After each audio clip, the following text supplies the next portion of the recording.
On va commencer avec la situation macro et prendre l'élément le plus important et la raison quasiment unique de pourquoi on regarde la macro au final, c'est de regarder si on va avoir ou pas et à quelle mesure de la liquidité. La liquidité, l'argent en circulation, le nouvel argent, vous appelez ça comme vous voulez, c'est ce qui englobe l'ensemble de l'analyse. Toutes nos analyses, le bilan de la Fed, les taux d'intérêt, l'inflation, etc., au final résultent sur toujours la même chose, est-ce qu'on aura ou pas de la liquidité fraîche. Sans liquidité, on a beaucoup plus de mal à investir, donc les marchés sont moins soutenus à la hausse, il y a moins d'argent, c'est un fait. Donc, si on se concentre sur cette période-là, de 2020-2021, au dernier bull run, on était dans quelle situation? En 2020-2021, on est juste après la crise Covid, donc situation un peu spéciale, le bilan de la Fed augmente. Ça veut dire que la banque centrale achète des actifs financiers, comme des obligations, des dettes gouvernementales, et on est dans une politique d'expansion économique. On veut rajouter de la liquidité dans le système, et ça se voit ici, on est dans une période d'injection énorme de liquidité. Pour ça, on va faire comment? On va acheter des obligations et en échange, on va créer de l'argent qu'on va injecter dans l'économie. C'est ce qu'on appelle du QE, du quantitative easing,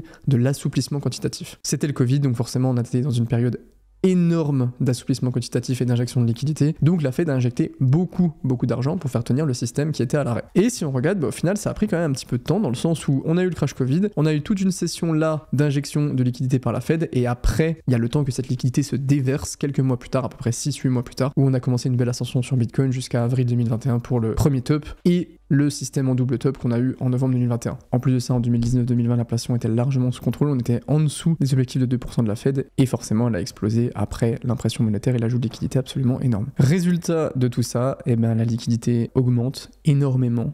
De l'argent frais est injecté, ça profite aux actifs à risque parce qu'on a aussi des taux d'intérêt qui sont assez faibles, qui sont même proches de zéro. Donc les agents économiques empruntent, ils investissent et Bitcoin en bénéficie. Et c'est comme ça qu'on a un petit peu propulsé le cycle de 2020-2021. Maintenant, si on prend la situation en 2016-2017, au cycle d'avant, elle était un petit peu différente. On était dans une période d'inflation en hausse. Donc la Fed a mis en place une politique bien différente dans cette zone. Elle a réduit son bilan. Ça veut dire qu'elle a laissé les obligations qu'elle avait achetées arriver à expiration et donc qu'elle a repris la liquidité qu'elle avait injectée sur le marché. Et quand la liquidité est dans la banque centrale, elle n'est pas dans l'économie mondiale, elle est dans la banque centrale qui est une entité un petit peu à part. Donc on avait moins de liquidité dans cette période-là. Donc on avait un programme de quantitative tightening, de resserrement quantitatif. Donc théoriquement, moins de liquidité dans le système, les actifs à risque qui n'en profitent pas énormément. Et pourtant, on a quand même eu un bull run extrêmement explosif dans cette zone-là qui s'est passé surtout en fin d'année. Pourtant, si on regarde, les taux d'intérêt n'ont fait que d'augmenter dans cette période-là. Donc on est dans une période où on a retiré la liquidité. Et donc la thèse de dire que il faut que la banque centrale baisse ses taux, qu'elle soit pas en quantitative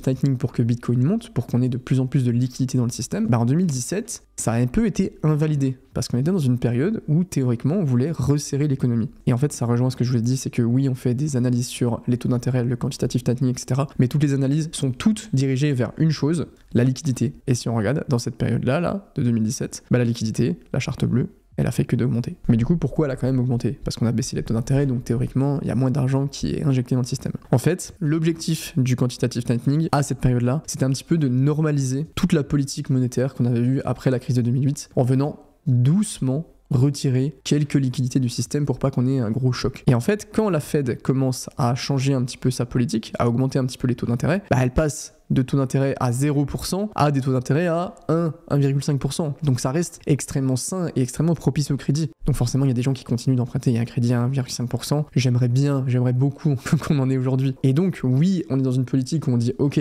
on va calmer tranquillement le truc, mais ça reste une politique expansionniste. On va avoir des nouveaux crédits, on va avoir de la nouvelle liquidité, et c'est pour ça qu'on a eu un bull run aussi explosif, parce qu'au final, on avait de la liquidité. Donc en soi, même si les situations macro étaient un petit peu différentes en 2017 et en 2020, on a quand même un schéma qui se répète, c'est le fait qu'on a eu une hausse de la global liquidity, de la liquidité mondiale. Et pour les actifs à risque, Bitcoin et surtout maintenant les altcoins, il nous faut deux choses. Il faut qu'on ait de la liquidité et il faut aussi qu'on ait des taux d'intérêt assez bas. Parce que le fait d'avoir des taux d'intérêt bas, ça fait que les investisseurs, les institutions, etc., elles relâchent un peu les épaules, ça va, on est bien, on n'est pas en stress, en flux tendu tout le temps. Et donc c'est là que la liquidité se déverse vers les actifs à risque. Ok, maintenant pour ce cycle, on est comment? Bon, après le Covid, l'inflation a explosé, vous vous en souvenez, on est passé à 11%, c'est des niveaux absolument records. La Fed, elle a dit hop, on va se calmer là. On va avoir une grosse politique de désinflation. Et comment on fait de la désinflation? On baisse les taux d'intérêt, parce que si on baisse les taux d'intérêt, on peut moins emprunter et l'argent est créé uniquement via des crédits. Donc la Fed, elle augmente ses taux et on passe de 0% à 5,5% en un an et demi. Énorme période de ralentissement économique, bear market pour Bitcoin. Et en plus de ce schéma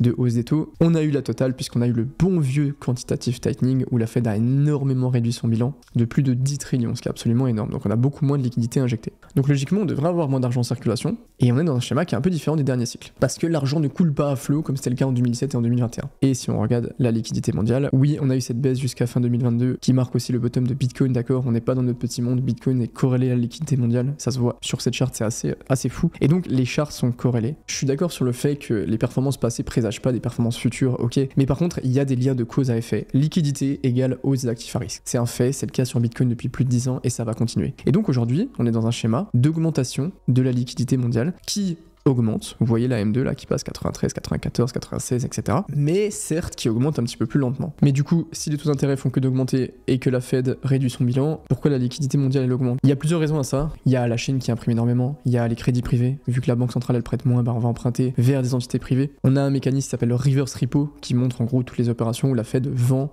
temporairement des titres à des grosses institutions pour absorber leur excès de liquidité en leur versant un intérêt. En gros, c'est un outil qui va permettre à la Fed de retirer temporairement le cash excédentaire du système financier. Donc plus la courbe de reverse repo elle augmente, plus la Fed elle absorbe les excès de liquidité en prenant du cash des institutions financières. Quand elle baisse, la liquidité elle revient tranquillement dans le système économique parce que les institutions récupèrent leur argent. Et on la voit à cette charte de reverse repo qui est un peu plus tardive que la charte de la liquidité mondiale. On voit qu'elle commence à changer un peu de tendance en 2023 et que là, le reverse repo se calme énormément. Donc la Fed ne ralentit plus l'économie avec ce système, beaucoup moins. Et c'est pour ça qu'on crée ce schéma un petit peu chelou où on est dans une situation de ralentissement économique, mais la liquidité continue d'augmenter, même si on nous a un petit peu fait croire le contraire avec les politiques qui ont été mises en place. Ce qu'il faut quand même relever, c'est que le reverse repo, il est plus faible qu'en 2023 parce qu'il a été vidé. Donc il va moins contribuer à l'augmentation de la liquidité globale. Donc pour voir une continuité de l'augmentation, ce qu'on veut maintenant, à l'instant T, actuellement, at the moment, c'est que la Fed baisse les taux. C'est vraiment ce qui nous manque. Le point commun de toutes les altcoins season, c'est des taux d'intérêt qui étaient bas. Que des taux d'intérêt bas, ça veut dire des actifs à risque qui performent parce qu'il y a plus de liquidité et qu'on a une sorte de courbe du risque de l'investissement. Ou quand on a les taux d'intérêt qui sont un peu hauts, bah, on se place vers le top 7, on va sur du Nvidia, on va sur du Apple, etc. On va pas vers des altcoins. Et donc c'est vraiment l'élément qu'on attend cette année, c'est une baisse des taux d'intérêt. On a une inflation qui est théoriquement repassée sous les 2%, alors attention, il y a beaucoup de gens qui regardent le CPI, le Consumer Price Index, mais pour l'inflation, la Fed elle regarde pas ça, elle regarde le PCE, le Personal Consumption Expenditures, qui sort plus tard dans le mois, c'est pour ça qu'il est un petit peu moins hype, mais c'est ce que la Fed regarde parce qu'il est un peu plus flexible comme panier. Et donc le PCE, lui, il est en descente progressive, on a eu un deuxième petit coup de stress au mois de décembre quand il remontait, la Fed a mis quand même une belle alerte dans son discours, mais sur les 2 premiers mois de l'année, il est très bon, et il est tellement bon que la Fed a commencé à ralentir un petit peu sa politique de resserrement économique. Ils ont annoncé dans leur réunion du 18 mars,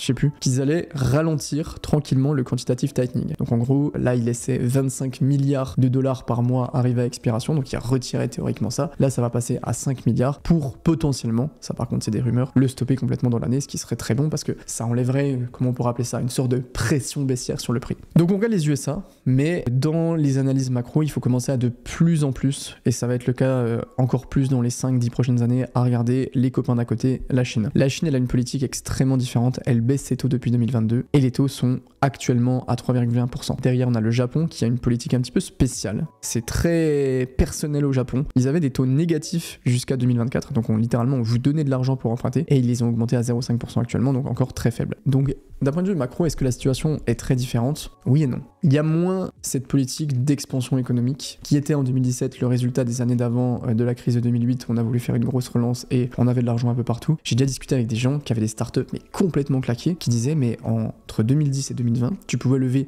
20 millions comme tu voulais sans problème, genre c'était trop facile. Et maintenant c'est plus dur de lever genre 1 ou 2 millions que 20 millions à cette période-là. On avait un afflux de liquidité qui était absolument débile et en 2021 on en avait un deuxième à cause de la crise Covid où on a voulu faire une grosse politique de relance. Donc sur cet aspect-là, la situation est différente, mais sur un autre aspect, elle l'est pas, dans le sens où on a une politique de rebond de la liquidité globale qui se rapproche des précédents de 2022. Donc ça a toujours, historiquement, été bénéfique pour le marché. Ce qu'on aimerait voir maintenant, c'est qu'on ait plus de liquidité américaine. La liquidité, elle provient beaucoup de la Chine en ce moment. On veut la Fed qui arrive et qui dise « Bon les mecs, cette période de 2022, 2023 et un petit peu 2024, c'est fini. Maintenant, on va tranquillement stabiliser ça. On va descendre le taux d'intérêt. On a vu que l'inflation été bonne, on va essayer de relancer l'emploi, on va y aller tranquillement, mais ça va bien se passer. C'est ça, actuellement, je pense, qui nous manque, mais qui est objectivement en bonne route pour être mis en place. Même si on a des petits bâtons sur les tarifs, etc., on va le voir un petit peu après. Donc on a une tendance qui devrait continuer. Si on regarde les projections, on peut avoir entre 2 et 3 baisses des taux cette année, plutôt à partir du milieu de l'année. Donc je pense que les prochaines réunions vont être déterminantes, mais si on regarde la projection des taux d'intérêt dans un an, on est à 3,75%. Donc on aurait potentiellement 3 baisses des taux de 25 mois qui pourraient être extrêmement bons et qui nous amèneraient à des niveaux